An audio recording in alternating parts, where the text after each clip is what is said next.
Namo Vishnu Padaya Krishna Prestaya Bhutale Srimate Bhaktivedanta Swaminiti Namine Namaste Sarasvati Devim Gauravani Pracharine Nirvishesha Shunyavadi Paschachade Deshatarine Bhaja Sri Krishna Chaitanya Prabhu Nityananda Sri Adwaita Gadadara Srivasa de Goura Bhaktavrinda Hare Krishna Krishna Krishna Hare Hare Hare Rama Rama Rama Hare Hare Om Namo Bhagavate Vasudevaya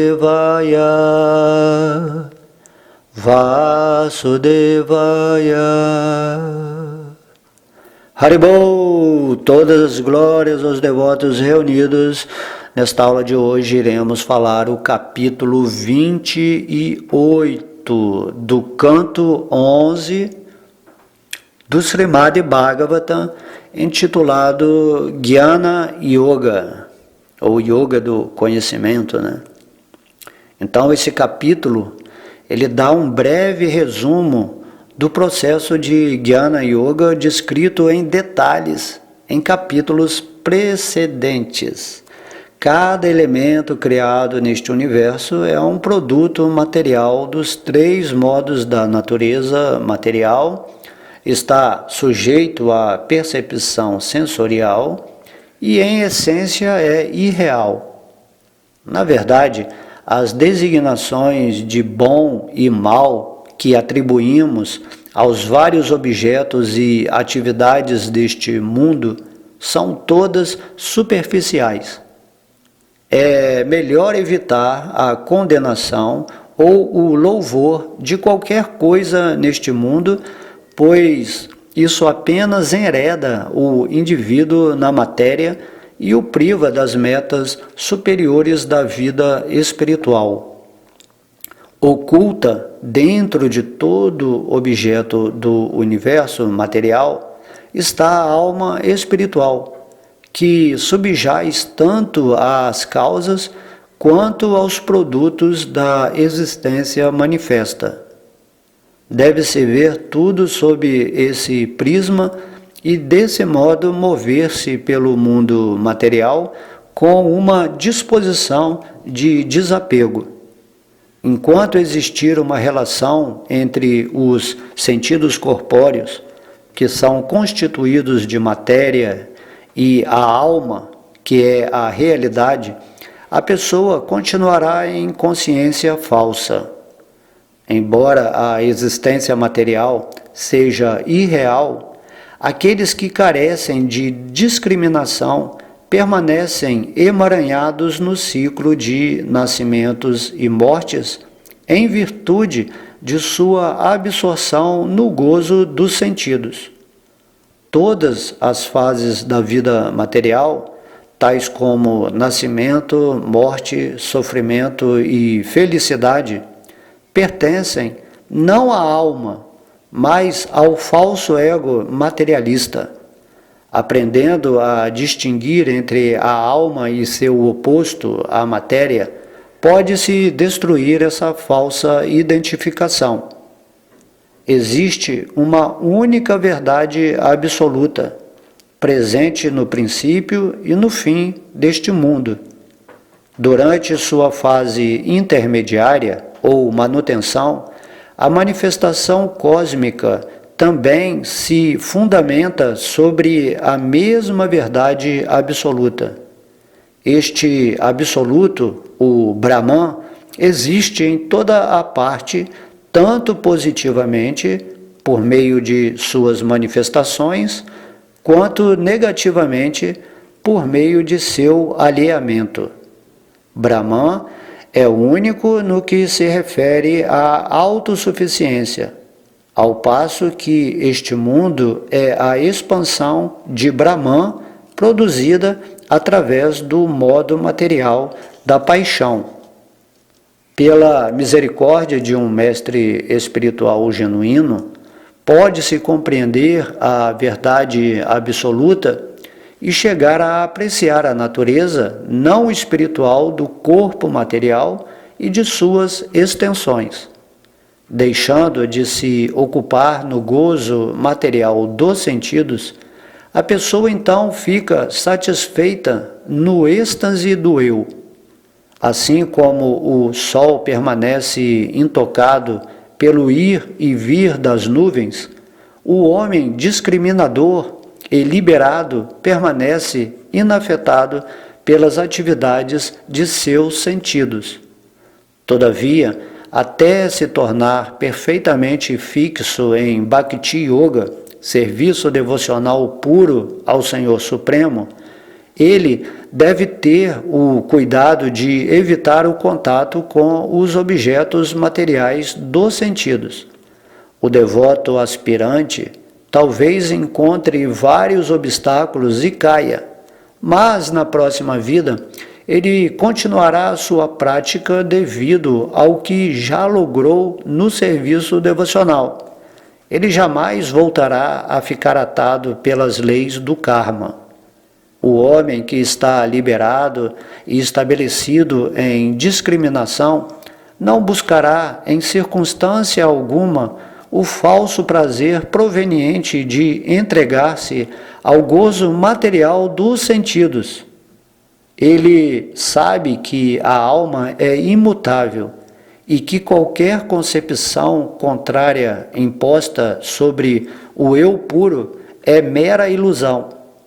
Se durante a fase imatura da prática espiritual a pessoa sofrer doença física ou outras perturbações, os Vedas prescrevem que ela, de certo, tome as medidas adequadas para erradicar o problema. Os remédios prescritos para a luxúria e outros inimigos da mente são a meditação no Senhor Supremo e Sankirtana, o canto em voz alta de seus nomes. O remédio para a doença do falso ego é prestar serviço aos santos devotos do Senhor Supremo. Mediante a prática de yoga, alguns não devotos conservam seus corpos jovens e em forma, e podem até alcançar perfeições místicas ou vida longa. Mas tais consecuções, de fato, não têm valor, pois são perfeições apenas do corpo material. Alguém inteligente, portanto, não se interessa num processo desta espécie. Ao contrário, abrigando-se aos pés de lótus do Senhor Supremo, o devoto aspirante que esteja seriamente dedicado ao Senhor livra-se de todos os distúrbios e torna-se habilitado para atingir a perfeição mais elevada, a plena bem-aventurança da vida espiritual. Então, terminando aqui o resumo, iniciamos o verso 1 desse capítulo 28, Jnana Yoga. A Suprema Personalidade de Deus disse: não se devem louvar nem criticar a natureza e atividades condicionadas dos outros.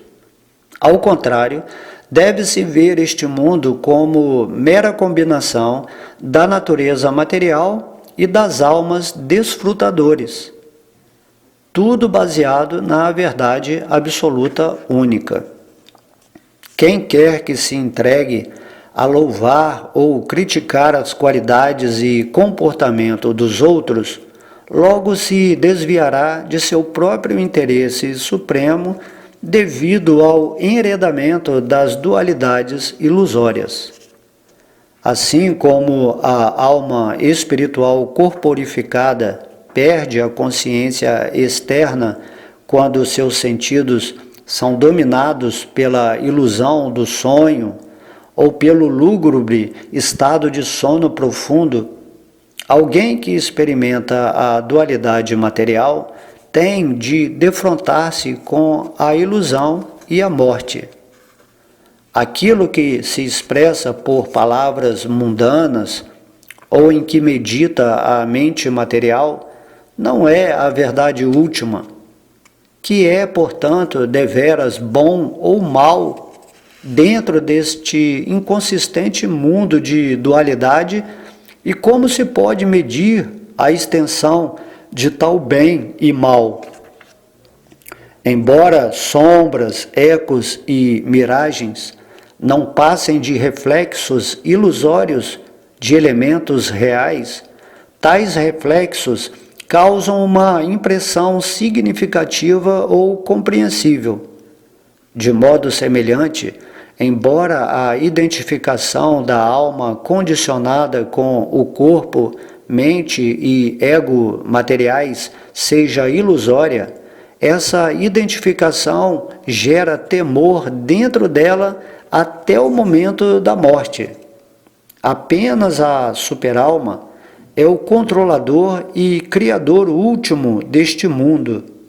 Logo, só ele é também o elemento criado. De igual modo, a própria alma de toda a existência mantém e é mantido, recolhe e é recolhido. Não se pode averiguar de modo correto que alguma outra entidade está à parte dele, a alma suprema, que não obstante é distinta de tudo e de todos os demais. O aparecimento da tríplice natureza material, que é percebida dentro dele, não tem fundamento verdadeiro. Ao contrário, deves entender que esta natureza material, composta dos três modos, é mero produto da potência ilusória de Deus. Quem compreendeu bem o processo para tornar-se firmemente fixo no conhecimento teórico e realizado, como aqui o descrevi, não se entrega à crítica nem ao louvor materiais. Tal qual o sol, ele divaga à vontade pelo mundo inteiro, mediante percepção direta, dedução lógica, testemunho escritural e realização pessoal. Deve-se saber que este mundo tem um começo e um fim, e por isso não é a realidade última. Logo, deve-se viver neste mundo sem apego. Então, Sri Uddhava disse: meu querido Senhor, não é possível que esta existência material seja a experiência da alma, que é o vidente, ou do corpo, que é o objeto visto. Por um lado, a alma espiritual tem o dom inato do conhecimento perfeito, e por outro lado, o corpo material não é uma entidade viva consciente. A quem, então, pertence esta experiência de existência material? A alma espiritual é inexaurível, transcendental, pura, autoluminosa e jamais encoberta por algo material. É como o fogo, mas o corpo material não vivente é tal qual a lenha, inerte e inconsciente. Portanto, neste mundo, quem é que de fato sofre a experiência da vida material? A Suprema Personalidade de Deus disse: enquanto a tola alma espiritual permanece atraída ao corpo, aos sentidos e à força vital, sua existência mundana, embora em última análise ela seja insignificante, continua a florescer.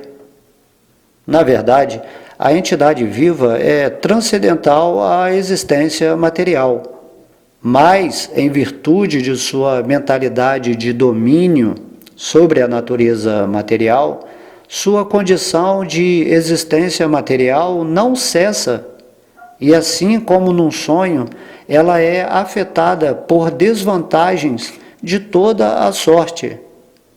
Embora alguém, enquanto sonha, experimente muitas coisas indesejáveis, ao despertar, ele não mais fica confuso com as experiências do sonho. Lamentação, júbilo, temor, ira, cobiça, confusão e anseio, bem como nascimento e morte, são experiências do falso ego e não da alma pura.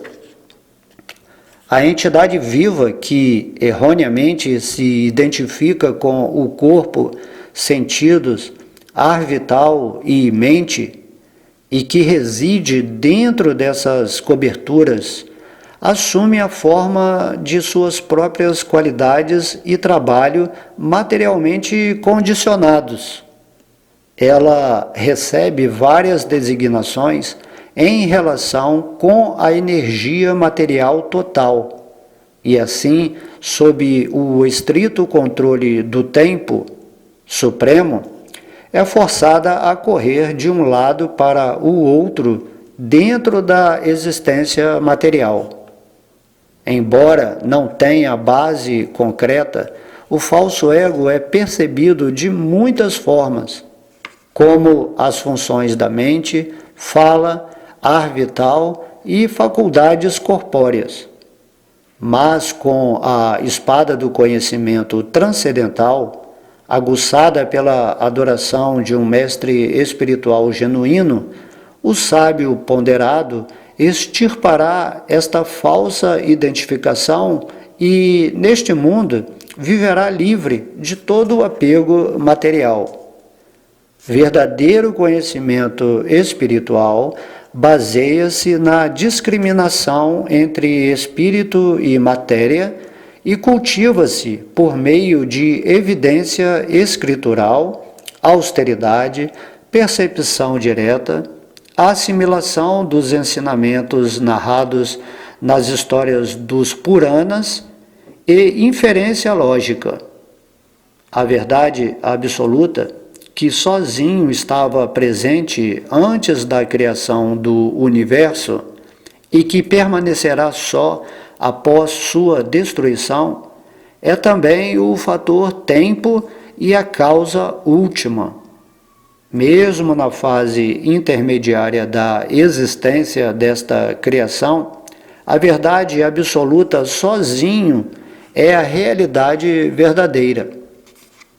Só o ouro está presente antes de se manufaturar os produtos de ouro. Só o ouro permanece após a destruição do produto. E só o ouro é a realidade essencial enquanto é utilizado sob várias designações. De igual modo, só eu existo antes da criação deste universo, depois de sua destruição e durante sua manutenção. A mente material se manifesta em 3 fases de consciência: vigília, sono e sono profundo, que são produtos dos 3 modos da natureza. A mente ainda aparece em 3 papéis diferentes: o percebedor, o percebido e o regulador da percepção. Dessa forma, a mente se manifesta de várias maneiras através dessas 3 espécies de designações. Mas é o 4º fator existente à parte de tudo isto que constitui sozinho a verdade absoluta. Aquilo que não existia no passado, nem existirá no futuro, também não tem existência própria no período de sua duração, senão que é apenas uma designação superficial. Em minha opinião, tudo o que é criado e revelado por algo mais, em última análise, não passa desse próprio elemento. Embora não exista em realidade, esta manifestação das transformações criadas do modo da paixão parece real, porque a automanifesta e autoluminosa verdade absoluta exibe-se sob a forma da variedade material dos sentidos, dos objetos dos sentidos, da mente e dos elementos da natureza física. Dessa forma, entendendo claramente a posição única da verdade absoluta, por meio de lógica discriminadora, deve-se refutar com perícia a falsa identificação com a matéria e extirpar todas as dúvidas sobre a identidade do eu. Satisfeita no êxtase natural da alma, a pessoa deve desistir de todas as ocupações luxuriosas dos sentidos materiais. O corpo material, feito de terra, não é o verdadeiro eu, nem o são os sentidos, os semideuses que os presidem ou o ar vital. Tampouco é o ar externo, a água, o fogo ou a mente. Todos esses elementos não passam de matéria. De modo semelhante, não se podem considerar que a inteligência, a consciência material, o ego, os elementos éter ou terra, os objetos da percepção sensorial, ou mesmo o estado primitivo do equilíbrio material, são a verdadeira identidade da alma. Para quem compreendeu bem minha identidade pessoal como a divindade suprema, que crédito haverá se seus sentidos, meros produtos dos modos materiais, estiverem perfeitamente concentrados em meditação? E por outro lado, que censura merecerá ele, caso aconteça de seus sentidos ficarem agitados? De fato, o que significa para o sol o ir e o vir das nuvens? O céu pode exibir as várias qualidades do ar, fogo, água e terra que passam através dele, bem como qualidades tais como calor e frio, que continuamente vêm e vão com as estações. O céu, todavia, jamais se enreda em nenhuma dessas qualidades.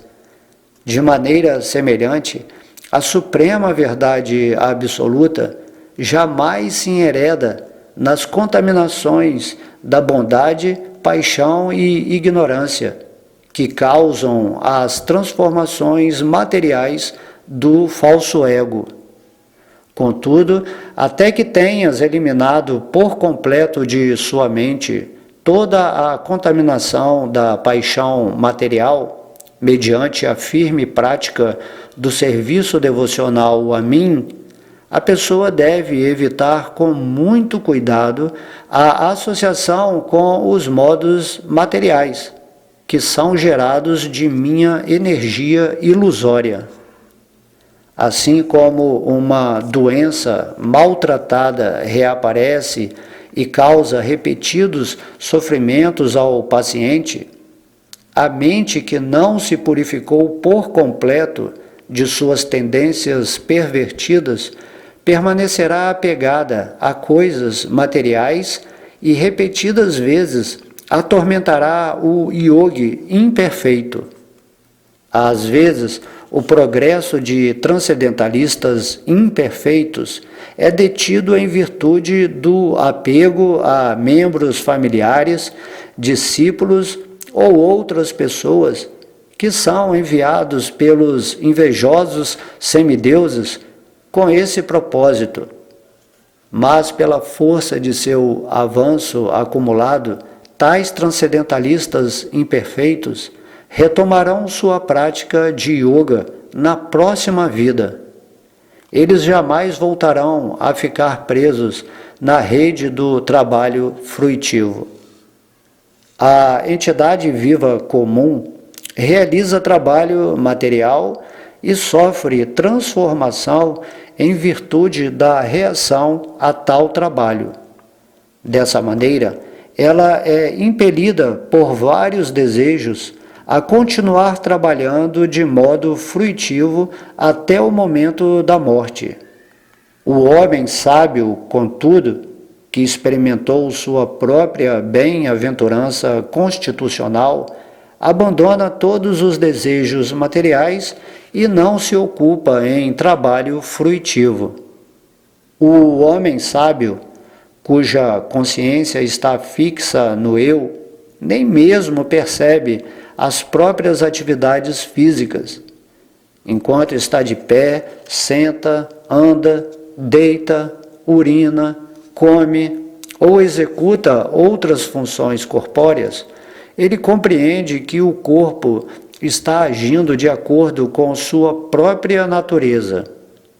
Embora possa, às vezes, ver um objeto ou atividade impuros, a alma autorrealizada não o aceita como real, mediante a compreensão lógica de que os impuros objetos dos sentidos baseiam-se na dualidade material ilusória.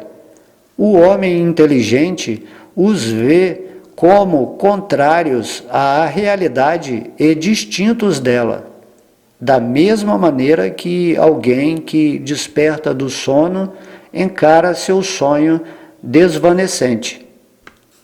A ignorância material, que se expande em muitas variedades por meio das atividades dos modos da natureza, é erroneamente aceita pela alma condicionada como idêntica ao eu, mas através do cultivo de conhecimento espiritual, meu querido Uddhava, essa mesma ignorância se desvanece no momento da liberação. O eu eterno, por outro lado, nunca é assumido e nunca é abandonado. Ao nascer, o sol destrói a escuridão que encobre os olhos dos homens, mas ele não cria os objetos que eles então veem diante de si, os quais de fato existiam o tempo todo. De modo semelhante, a realização potente e concreta acerca de mim destruirá a escuridão que encobre a verdadeira consciência da pessoa. O Senhor Supremo é autoluminoso, não nascido e imensurável. Ele é consciência transcendental pura e percebe tudo. Único e inigualável, ele só é realizado depois que as palavras ordinárias cessam. Por ele são postos em movimento o poder da fala e os ares vitais. Qualquer aparente dualidade que seja percebida no eu deve-se apenas à confusão da mente. De fato, tal suposta dualidade não tem outra base em que repousar senão a própria alma. A dualidade dos 5 elementos materiais é percebida apenas em termos de nomes e formas. Aqueles que dizem que esta dualidade é real são pseudos eruditos, que em vão propõem teorias fantasiosas sem base nos fatos.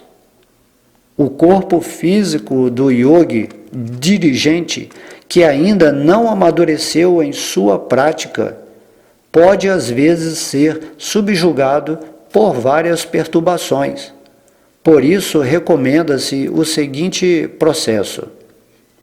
Podem-se neutralizar algumas dessas obstruções através de meditação iógica ou de posturas sentadas, acompanhadas de concentração no controle respiratório, e podem-se neutralizar outras mediante austeridades especiais, mantras ou ervas medicinais. podem-se pouco a pouco remover essas perturbações inauspiciosas mediante o processo de sempre lembrar-se de mim, de cantar e ouvir congregacionalmente meus santos nomes, ou de seguir os passos de grandes mestres da yoga. Através de diversos métodos, alguns yogis livram o corpo da doença e da velhice e conservam-se perpetuamente jovem. Dessa maneira, eles se dedicam à yoga com o propósito de obter perfeições místicas mundanas. Aqueles que são peritos em conhecimento transcendental não julgam de muito valor essa perfeição mística corpórea. De fato, eles consideram inútil o esforço para obter tais perfeições, pois a alma, como uma árvore, é permanente, mas o corpo, como o fruto da árvore, está sujeito à destruição. Embora se possa aprimorar o corpo material mediante vários processos de yoga, o homem inteligente que dedicou sua vida a mim não deposita fé na perspectiva de aperfeiçoar o corpo físico através da yoga. Ele, de fato, abandona tais procedimentos. O yogi que se refugiou em mim permanece livre de anseios porque experimenta a felicidade da alma dentro de si. Dessa maneira, enquanto executa esse processo de yoga, ele jamais é derrotado por obstáculos. Então aqui, terminamos esse capítulo, e nesse capítulo em especial, segundo Srila Sridhara Swami, o Senhor Supremo concisamente descreveu a Uddhava a sabedoria essencial de todos os Upanishads, com a conclusão de que o serviço devocional puro ao Senhor é o verdadeiro meio de liberação última. A este respeito, Srila Bhaktisiddhanta Sarasvati Thakura enfatiza que, embora os Hatha Yogis e Raja Yogis tentem progredir seguindo seus caminhos prescritos, eles confrontam-se com obstáculos e muitas vezes deixam de alcançar suas metas desejadas. Contudo, quem se render ao Senhor Supremo, na certa sairá vitorioso em seu caminho espiritual de volta ao lar, de volta ao Supremo. Assim, esse capítulo aqui é simplesmente maravilhoso, porque ele está dando a síntese de toda a sabedoria. Jnana Yoga. Jnana é conhecimento, é você se aproximar de Deus através do conhecimento, dessa discriminação inteligente do que é matéria, do que é espírito. E aqui nesse capítulo, podemos ver que no início, Sri Uddhava, ele pergunta a Krishna, como que a alma pode se envolver com essa energia material se ela é completamente diferente dessa energia, A alma é uma energia superior de Krishna e a matéria é uma energia inferior. Então as duas, assim, em qualidades de reciprocação, vamos dizer assim, não se combinam. Então ele está perguntando assim, mas como que a alma está sofrendo nessa energia material se ela não tem nada a ver com essa energia material? E daí Krishna vai falando esses versos que devem ser estudados profundamente, porque imagina, esse capítulo é toda a essência do conhecimento transcendental sintetizado. E Krishna elabora de uma forma maravilhosa. A melhor coisa que tem é você ouvir esse capítulo, porque é um resumo de todos os Upanishads. Os Upanishads são o conhecimento védico que tem essas descrições metafísicas do conhecimento da alma. E vimos que esse capítulo é bem simples de estudar, e Krishna mostra como devemos nos comportar em relação a esse corpo material, e como, né, temos as nossas avaliações do mundo em relação à nossa falsa concepção, né, da nossa falsa identificação com esse corpo material.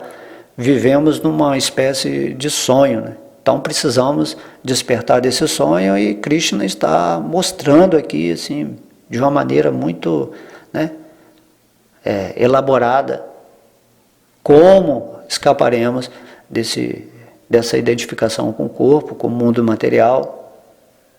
Porque no fim ele fala, você tem que entender que tudo o que existe, tudo que é manifesto, sou eu. Então, antes de existir o universo, só existia Deus. E no final, quando todo esse universo for aniquilado, só vai existir Deus. E agora que algo está manifestado dentro da criação divina, também tudo é Deus. Nós vamos ter que chegar a essa concepção, e entendendo isso, né, nos desapegamos da matéria e entendemos que toda manifestação é Deus e nos rendemos a Ele.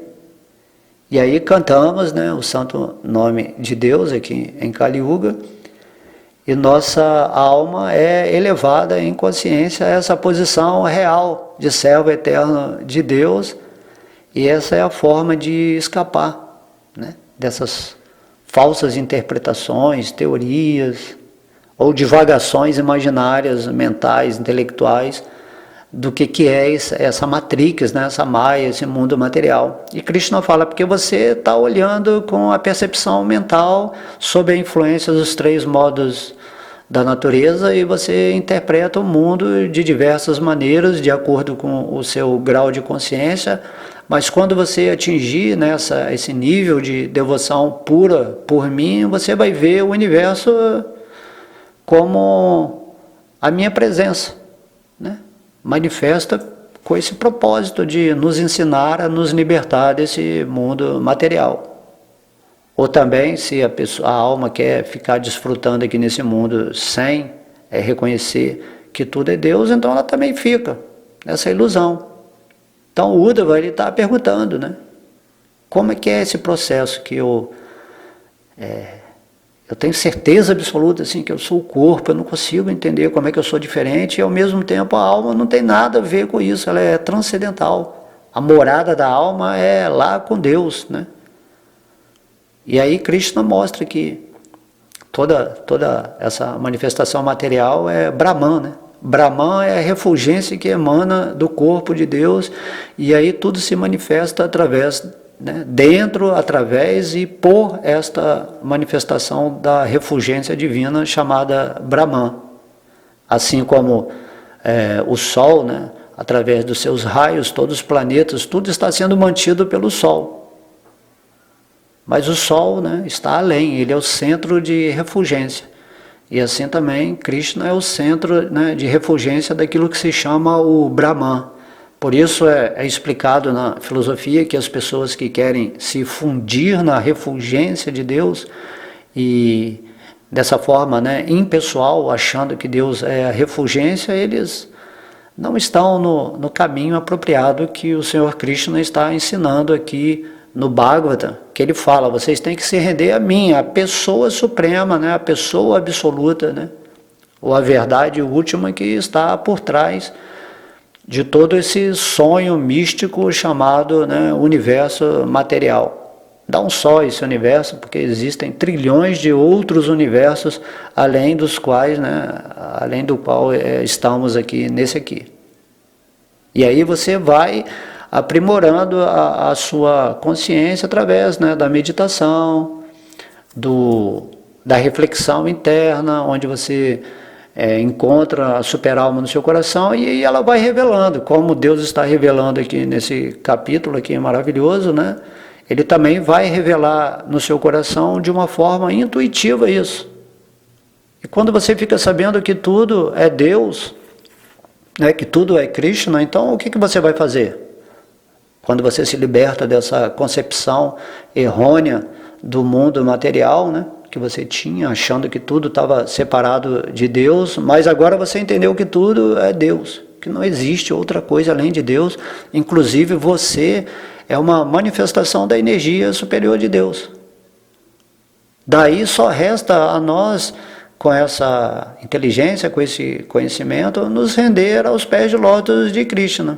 E aqui nesse verso ele está falando que quando o yogi se refugia nele, vai permanecer livre de anseios, porque experimenta a felicidade da alma dentro de si. E dessa maneira, quando o yogi está executando esse processo, né, de estar rendido a Deus e também consciente do eu, do espírito e de sua posição eterna, ele jamais é derrotado por obstáculos nesse mundo. Então isso é a Bhakti Yoga, né? Enquanto que os outros processos, há muitos obstáculos, porém, como a pessoa não está rendida em amor e devoção aos pés de lótus do Senhor Krishna, muitos yogis são derrotados pela energia externa de Deus, e também outros yogis, sem, né, compreender que tudo que temos que fazer é rendermos-nos, né, aos pés de lótus de Krishna. Esses yogis ficam assim, cultivando poderes místicos, né, perfeições físicas, assim, de nunca envelhecer, ficar jovem para sempre. Mas Krishna fala, mas não faz sentido isso. Então você vai cair nessa ilusão também, que tudo que é referente ao corpo físico e à mente sutil, né, são produtos da ilusão, são elementos materiais, né, como Krishna diz, terra, água, fogo, ar, éter, mente, inteligência e falso ego são as minhas energias materiais no qual você entrou, se falso identificou e agora você está perdido nesse jogo divino da ilusão, né, de Maya. Por isso, esse capítulo, né, pode ser considerado um dos mais importantes aqui do Bhagavata, né? Ouçam de novo várias vezes e assumam no coração de vocês esse entendimento, né? Que sofrimento, felicidade, lamentação, dores, né? Ou coisas boas também, tudo que está relativo ao corpo físico não tem nada a ver com a alma. É a mente que está fazendo a alma devanear nesse mundo aqui por tantas vidas, e você deve se tornar um sábio, né? Logo, quanto antes, melhor. E se fixar em Deus, deixa o mundo material acontecer, deixa o sonho acontecer, apenas observa sem se envolver, né? Sem seus sentidos se envolverem com os objetos dos sentidos, saia fora de tudo isso e fique em Deus. Essa consciência que Krishna está nos pedindo aqui nesse capítulo da Jnana, né, Yoga, né? Então, isso é muito importante sabermos, né, profundamente essa ciência desse capítulo. Ok? Então espero que vocês tenham gostado, muita luz em seus corações.